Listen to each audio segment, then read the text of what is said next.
먼저 윤석열 정부에 경고합니다. 금일 저는 방송통신위원회가 방송장악 적폐들의 집합소가 되고 있는 상황을 목도하면서 개탄을 금할 수 없는 마음으로 이 자리에 서게 됐습니다.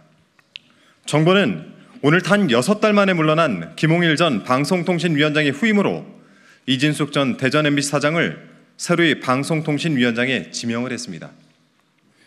석 달 만에 물러난 이동관, 6달 만에 물러난 김홍일에 의해서 이제 이진숙은 몇 개월짜리 방송통신위원장이 되겠습니까? 정부 측에 강력하게 경고합니다. 공정과 신뢰를 바탕으로 운영돼야 할 방송통신위원회 수장을 방송 장악의 적폐 인사들로 채우고 바꾸고 다시 채우고 있는 이 황당한 상황을 우리 국민이 결코 용서하지 않을 것이다 라는 것을 명심해 두기 바랍니다. 방송통신위원회 존립에 대한 국민적 의문이 시작될 것입니다. 그렇게 방송을 장악해서 도대체 무엇을 감추고 무엇을 은폐하려는 것인지에 대한 실체 규명도 시작이 될 것입니다. 이진숙 지명자, 저도 잘 알고 있는 사람입니다. 2008년도 MBC의 정권 장악 야욕에 가장 앞장섰던 것으로 잘 알려진 인물입니다. 이명박 박근혜 정부 당시 정부의 MBC 장악 시나리오 실행을 가장 선봉해서 실행한 원조 부역자로 불리기도 했습니다. MBC 홍보국장으로 재직하면서 당시 김재철 사장의 입으로 불리었고 공정방송을 요구하면서 마이크를 뺏기고 광장에서 170일 넘게 투쟁을 해온 MBC 구성원들의 파업을 불법 파업 정치 파업 이렇게 규정을 하면서 왜곡을 했던 인물이 바로 이진숙입니다. 파업 과정에서 직원들을 사찰하기 위한 프로그램을 몰래 설치하는 것을 묵인하고 조장하고 방조했습니다. 세월호 참사 관련 MBC 보도가 유가족 폐쇄, 정보 비판 축소 등으로 국민적 지탄을 받았던 그 시기 보도본부장을 맡았습니다. 대전 MBC 사장으로 재직 시 90%가 넘는 구성원으로부터 사퇴 요구를 받기도 했습니다. 혹자는 말합니다. 그의 입은 거짓을 선동하고 국민을 기만했으며 언론을 흉기로 만들었다.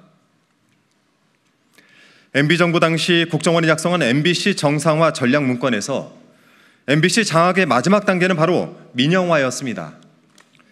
MBC를 민간 자본의 품으로 넘겨 영속적으로 길들이겠다는 음모였습니다. 이진숙이 극비리에 추진하겠다고 밝혔던 민영화 음모는 당시 최필립 정수장학회 이사장과의 이진숙의 대화가 유출되면서 만천하에 알려지기도 했습니다. 입맛에 맞는 인사와 정부의 비판적인 프로그램 퇴출, 노조 무력화, 조직 개편과 민영화 등 MBC 장악 음모에 앞장섰던 인물이 바로 이진숙이었던 것입니다. 결국 이진숙은 2012년 MBC 기자회 역사상 처음으로 기자에서 제명되기도 했습니다. 같은 언론인으로서 존재를 인정할 수 없다는 기자들의 탄핵이었던 것입니다.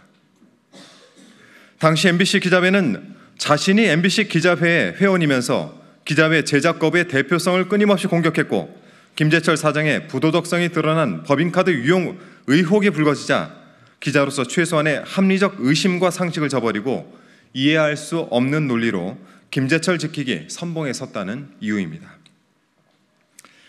같은 기자에게도 탄핵이 된 이진숙을 방송통신위원장에 임명한 윤석열 정부의 인사 기준 도저히 이해를 할 수가 없습니다. 정부가 이번 지명을 처리하지 않는다면 이진숙은 이번에는 국민으로부터 또다시 탄핵될 수 있음을 명심하시기 바랍니다. 방통위법 1조 방통위의 설립 목적은 방송의 자유와 공공성 및 공익성을 높이는 것이라고 밝히고 있습니다. 지금까지 제가 말씀드렸던 여러 가지 사유에 비추어 보더라도 정부의 이진숙 위원장 지명은 방통위 설립 목적에도 부합하지 않습니다. 윤석열 정부와 국민의힘에게 경고합니다. 이진숙 방송통신위원장 지명을 당장 취소하십시오. 이진숙 방송통신위원회 위원장 지명 강행은 결국 공정방송을 바라는 국민적 저항과 역사적 심판을 피할 수 없을 것입니다. 금일 이진숙은 지명에 변해서 무거운 마음이라는 소회를 밝혔습니다. 무겁습니까? 당연히 그래야죠.